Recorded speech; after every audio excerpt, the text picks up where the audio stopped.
Pai, do Filho e do Espírito Santo. Amém. O anjo do Senhor anunciou a Maria, ela concebeu do Espírito Santo. Ave Maria, cheia de graça, o Senhor é convosco, bendita sois vós entre as mulheres, bendito é o fruto do vosso ventre, Jesus. Santa Maria, Mãe de Deus, rogai por nós, pecadores, agora e na hora de nossa morte. Amém. Eis aqui a serva do Senhor, faça-se em mim segundo a vossa palavra. Ave Maria, cheia de graça, o Senhor é convosco, bendita sois vós entre as mulheres, bendito é o fruto do vosso ventre, Jesus. Santa Maria, Mãe de Deus, rogai por nós, pecadores, agora e na hora de nossa morte. Amém. O Verbo divino se fez carne e habitou entre nós. Ave Maria, cheia de graça, o Senhor é convosco, bendita sois vós entre as mulheres, bendito é o fruto do vosso ventre, Jesus. Santa Maria, Mãe de Deus, rogai por nós, pecadores, agora e na hora de nossa morte. Amém. Rogai por nós, Santa Mãe de Deus, para que sejamos dignos das promessas de Cristo. Oremos, infundi, Senhor, em nossas almas a vossa graça, como vos pedimos, para que nós, que com iniciação do anjo viemos a saber o mistério de vossa encarnação, paixão e morte de cruz, cheguemos um dia à glória eterna dos céus, pelo mesmo Cristo, Senhor nosso. Amém. Caríssimo irmão e irmã, um santo, feliz e abençoado ano novo, cheio das bênçãos e graças de Deus, e que possa, assim, cada um de vós crescer na fé, no amor a Deus e no amor ao próximo, vivendo plenamente o Evangelho, para que um dia possamos chegar aos céus.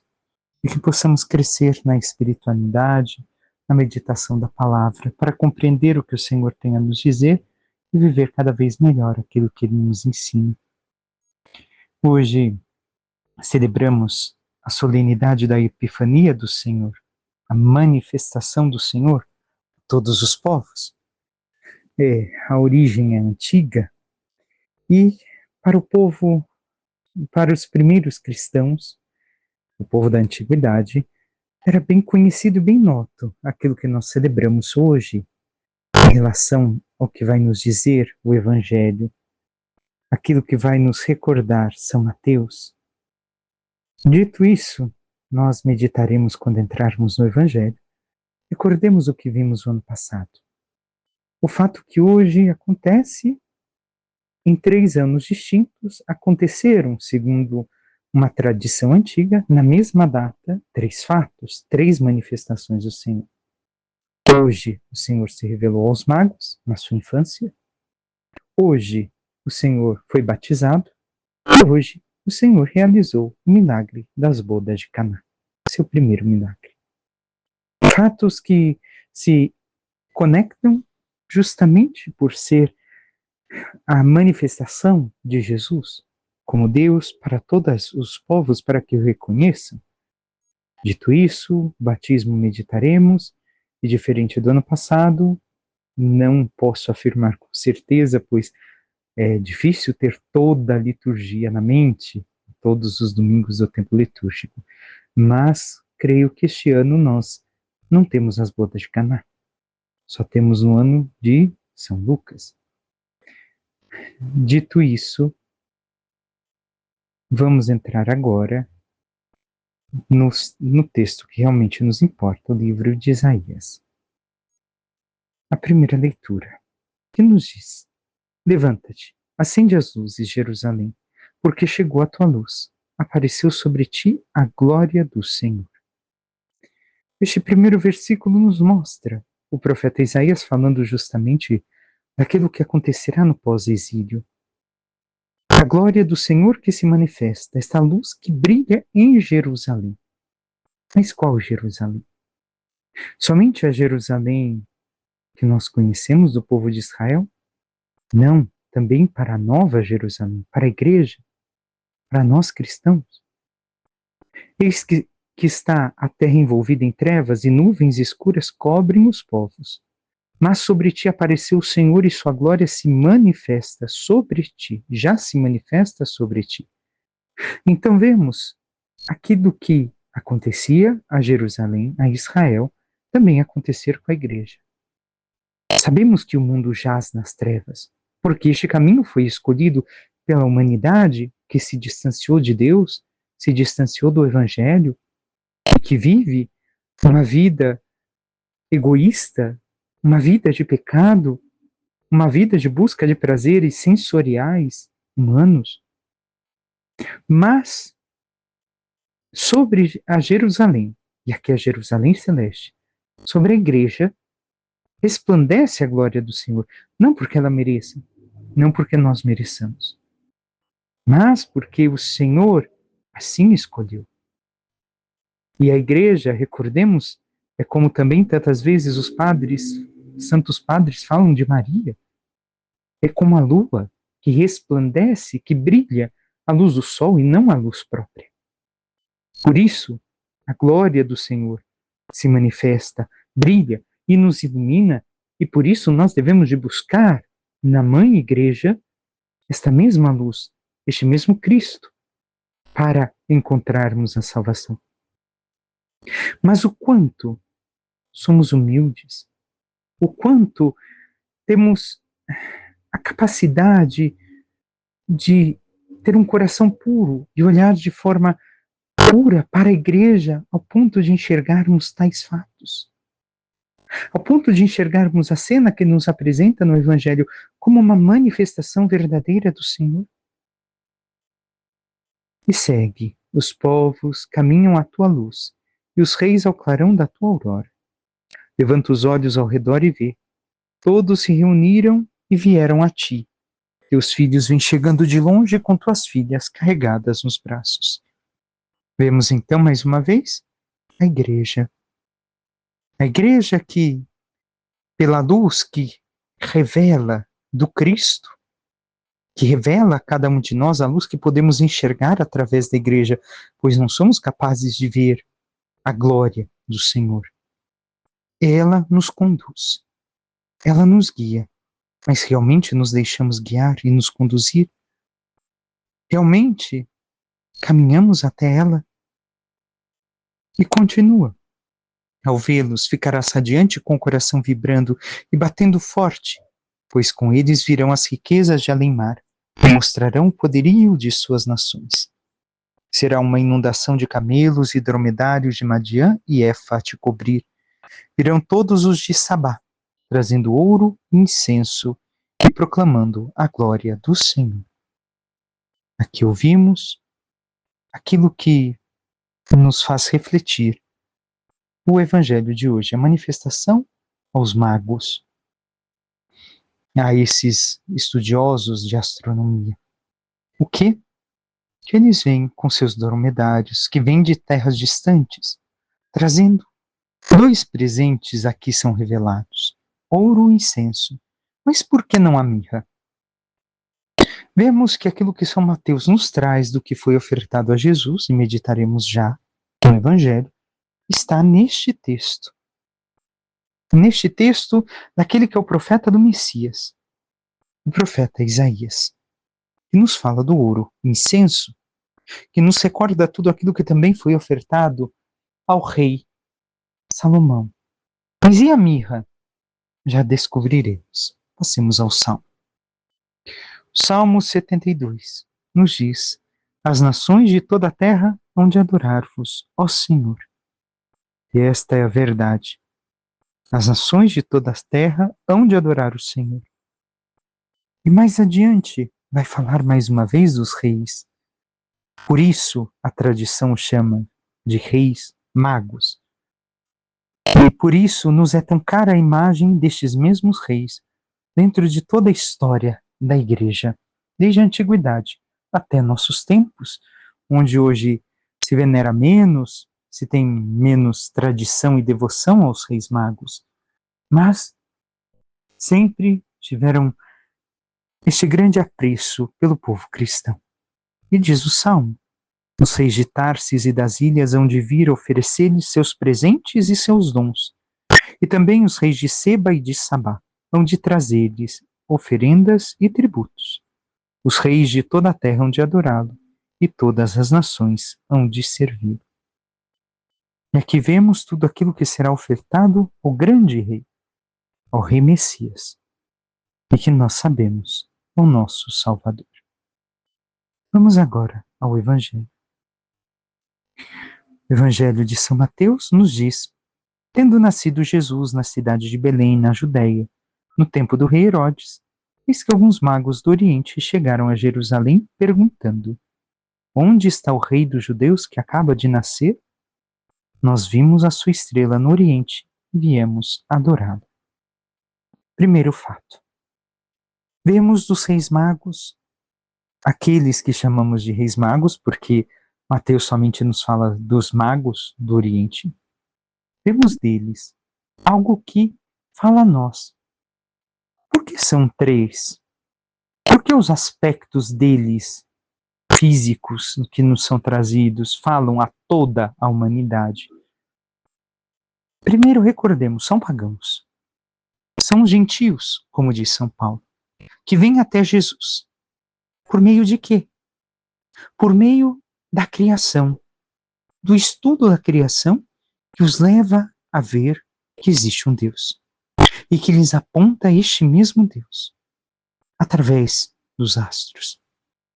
Não um Deus que é astro, mas justamente Deus que se revela por aquilo que ele criou, deve de revelá-lo e não ser adorado em seu lugar, e não ser idolatrado em seu lugar, como hoje, infelizmente, bem sabemos, que se retorna a este paganismo, onde se adoram as estrelas, os astros, as criaturas, as plantas, até mesmo os animais, mas não se chega ao Criador.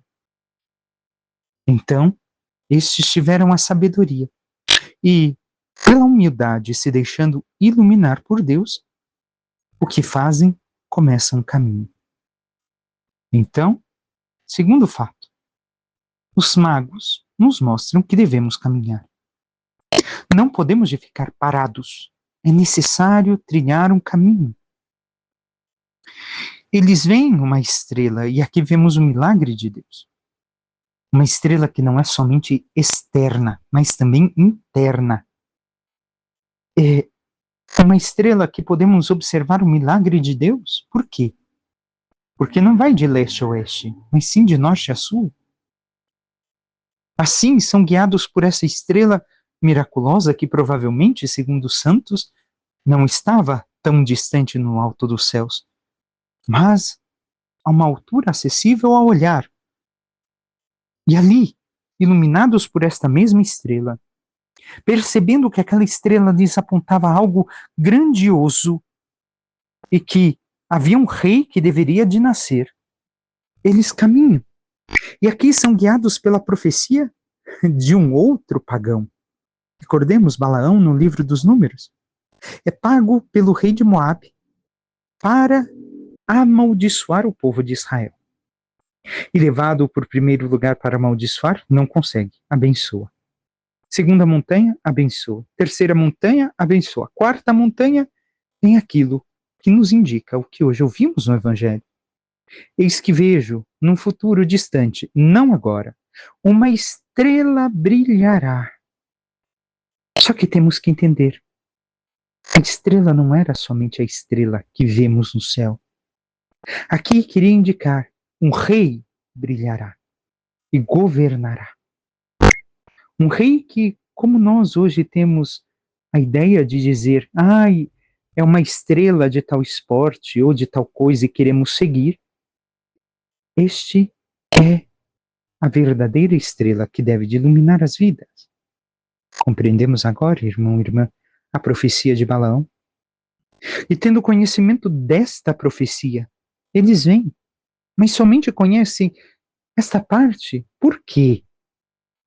Porque reconhecem somente aquilo que lhes toca, não conhecem toda a escritura do povo de Israel, não conhecem a profecia de Isaías, não conhecem as profecias também de Miqueias, que indicaria onde o Messias nasceria.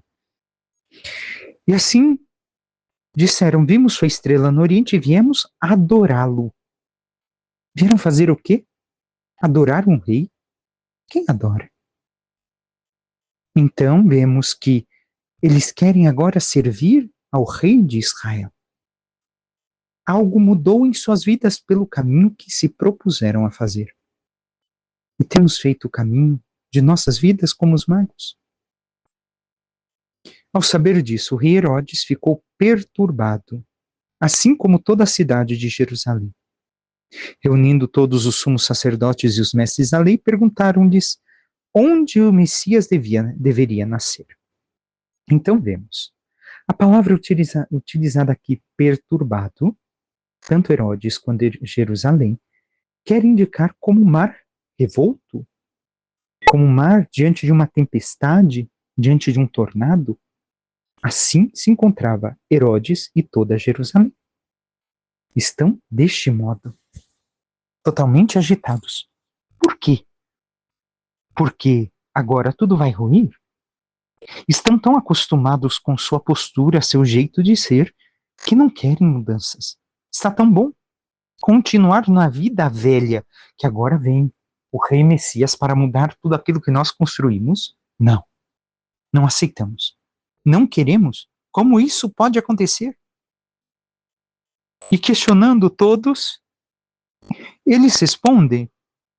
Vemos que Herodes ficou com medo de uma criança que não queria tomar seu trono. Por quê?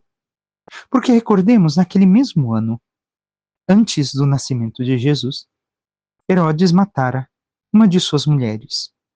Quem? Justamente aquela que era a herdeira do trono de Israel, uma descendente da família macabaica, por assim dizer, a herdeira, entre aspas, legítima.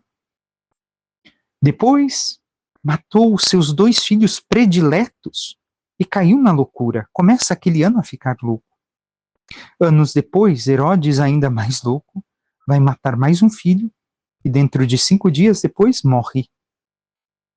Estamos falando de 3 anos depois do nascimento de Jesus. Assim,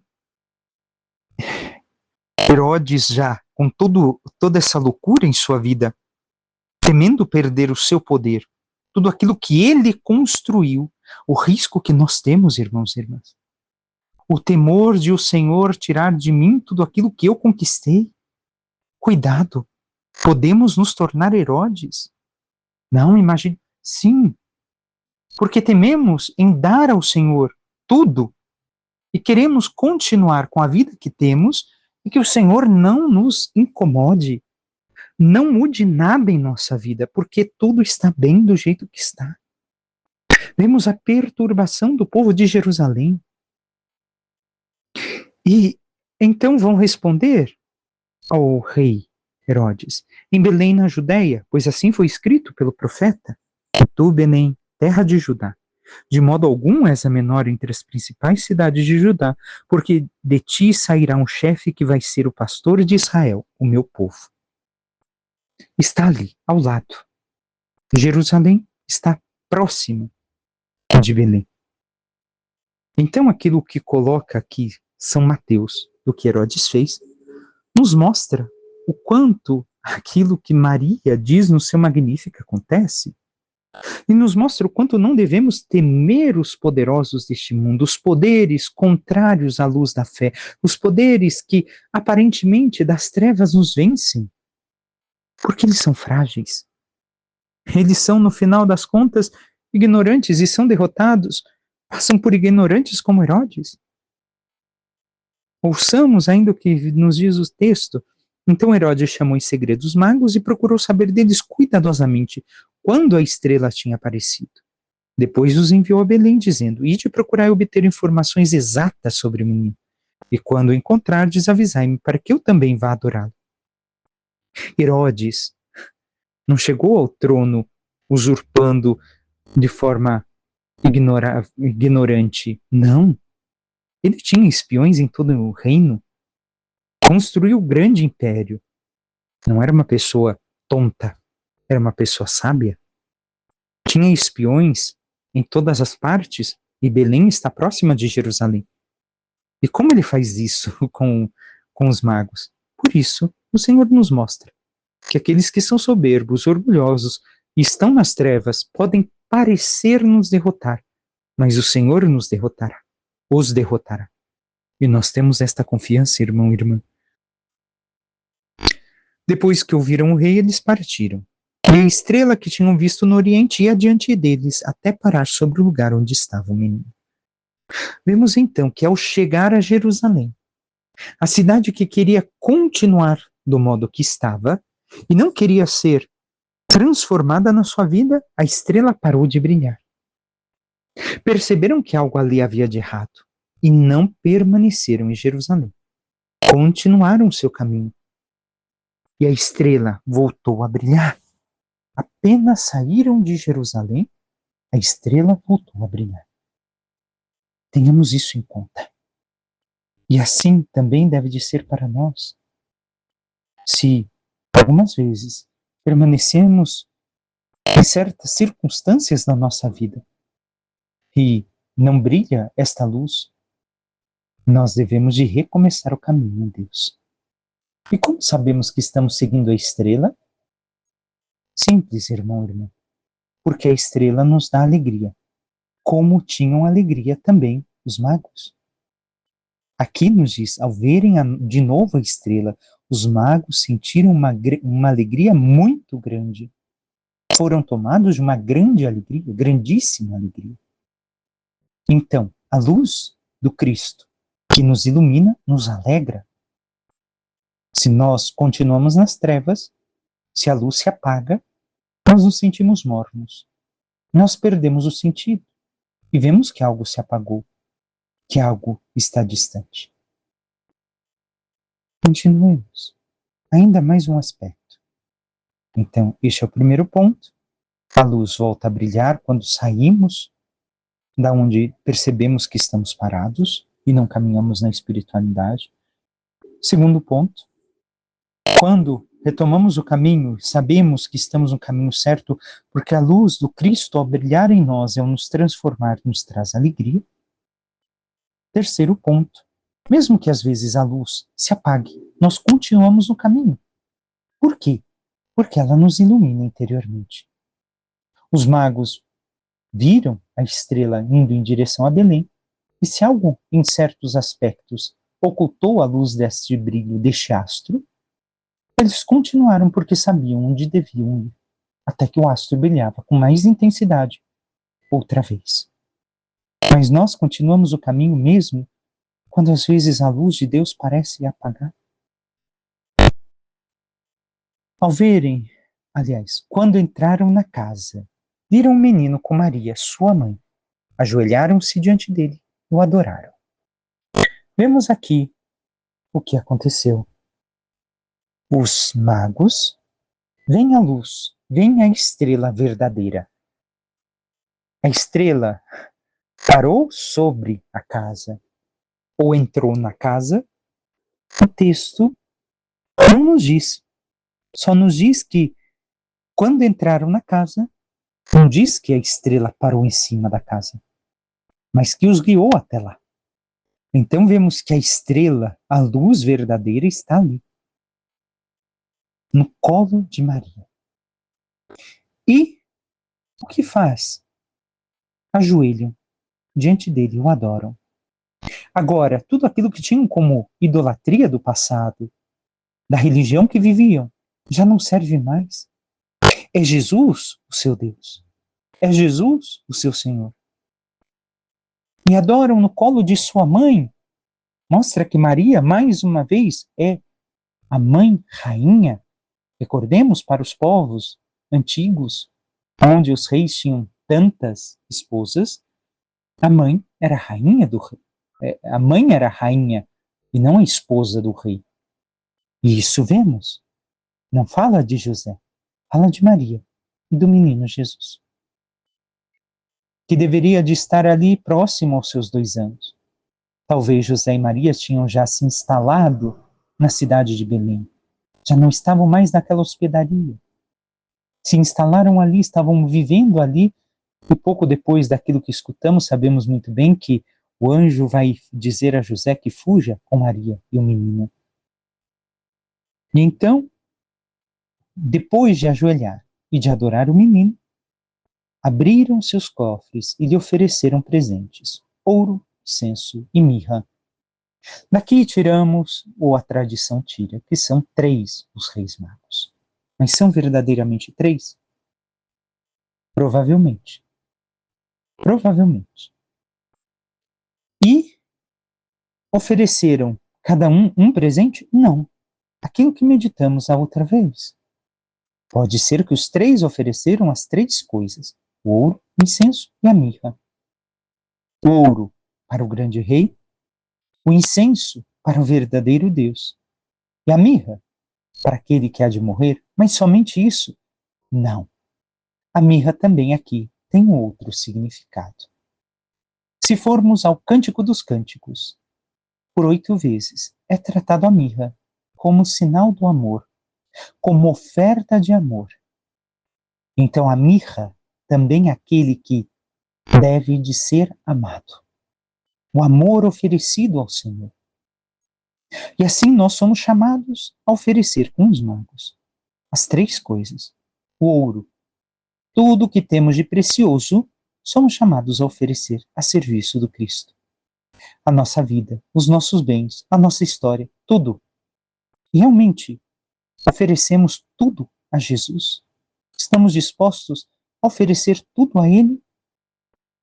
O incenso, oferecer a oração, a oblação, como sacerdócio, o sacrifício de nossas vidas ao Cristo, o viver para Ele, o nos sacrificar a Ele, vivendo a vida como Ele espera de cada um de nós na santidade. A mirra, o nosso amor verdadeiro, e a morte, não somente a dele, a nossa morte, morrer para nós mesmos, para nossas paixões, gostos, oferecemos ao Senhor, irmão e irmã. E daqui ao tirar três, vejamos como são representados anteriormente. Talvez os nossos presépios hoje não sejam assim, mas eram apresentados os três magos da seguinte forma: um idoso, mostrando que, mesmo chegando o idoso ao Senhor, tudo aquilo que tem, toda a sua sabedoria, oferece ao Senhor. Outro, de meia idade e negro, que simboliza também outros povos, os povos africanos, mas os povos do Oriente também, que oferecem a sua vida ao Senhor e que, ao descobrirem e encontrarem o Senhor pela sabedoria e pela criação, na metade de sua vida, de agora em diante a viverão inteiramente para Ele. E o último rei era representado como um jovem sem barba. Por quê? Representam aqueles que desde a juventude, desde a infância, vivem para Deus. Vivem os ensinamentos do Senhor, vivem a sua palavra. Então, os três representam não somente todos os povos, conhecidos também na antiguidade, os três grandes povos, mas representam também todas as fases da vida que devem de ser vividas em Deus. Alguns conhecem Deus desde a infância, desde o ventre de suas mães, outros o conheceram na metade de suas vidas, outros ainda o encontraram na velhice. Porém, tudo ofereceram a Ele. Avisados em sonho para não voltarem a Herodes, retornaram para sua terra seguindo outro caminho. Vemos então que quem encontra Jesus, quem tem este encontro com Ele e com a Virgem Maria, já não volta a ter a mesma vida. Não pode viver mais com Herodes. Não pode mais ter uma existência medíocre, humana, mundana. Porque é isto que o anúncio que foi dado em sonho a eles quer dizer. Não voltem à vida mundana. Vocês têm que refazer o caminho. E assim o refizeram. Mas e nós? Refazemos os caminhos de nossa vida em Deus, em Cristo? Nesta cena, o que vemos? Somente Maria, Jesus, ou realmente o nosso Deus, nos braços de sua mãe, nos braços da igreja que também nos apresenta o Cristo? E contemplamos um mistério que nos abrange e muda a nossa vida, que nos toca profundamente. Se não temos o coração puro, não conseguimos perceber e vivenciar este fato, irmão e irmã. E como temos vivido? Para encerrarmos a questão dos magos, a tradição nos diz que os três, 60 anos depois, foram novamente conduzidos por uma estrela. E ao chegar ao final do caminho, ali celebraram o Natal, porque era a noite de Natal. Celebraram a liturgia, a missa, participaram da celebração. No início do ano, morreu o primeiro, com 112 anos. No dia 6, o segundo, com 111. E no dia 11, o terceiro, com 109 anos. Isto é o que conta a tradição antiga. Os três amaram ao Cristo. A luz, aquela mesma luz que os guiou um dia ao bebê recém-nascido, os guiou para a participação de uma última liturgia natalina, onde, pouco tempo depois, entregaram suas vidas a Deus. Por fim, a segunda leitura, que nos diz: Irmãos, se ao menos soubesses da graça que Deus me concedeu para realizar o seu plano a vosso respeito, e como por revelação tive conhecimento do mistério. Este mistério Deus não fez conhecer aos homens das gerações passadas, mas acaba de revelar agora, pelo Espírito Santo, aos seus santos apóstolos e profetas. Os pagãos são admitidos à mesma herança, são membros do mesmo corpo, são associados à mesma promessa em Jesus Cristo, por meio do Evangelho. Então vemos São Paulo falando o quê? O conhecimento do mistério. Conhecer, recordemos, a intimidade com o mistério, a profundidade do mistério, que até mesmo os pagãos são chamados a viver em Cristo. Mas, muitas vezes, devemos de ver que se repete aquilo que vimos no Evangelho de hoje. Aqueles que estão em Jerusalém, que vivem a fé, se acham tão seguros de si e da salvação, que não deixam sua vida ser transformada, convertida por Deus. Não vivem aquilo que o Senhor lhes pede. Permanecem no seu egoísmo, fechados em si mesmos. Enquanto outros, que viviam no pecado, ao escutarem a palavra, ao verem a luz do Cristo, se deixam tocar e modificar suas vidas por Ele na santidade. E assim, alcançam esta salvação e esta herança que foi oferecida. Enquanto aqueles que por primeiro deveriam receber a perdem. Irmão, irmã, como nós temos vivido aquilo que nos foi ofertado? Temos nos fechado, permitindo que os demais, que nem conheciam a fé, recebam a salvação em Cristo, porque conseguem viver este amor, esta intimidade, esta total entrega de suas vidas a Ele? Ou temos, como os magos, vivido este amor verdadeiro e nos ofertado inteiramente, mudando o caminho de nossa vida, para não vivermos mais no mundo, mas sim no mundo, em Jesus Cristo?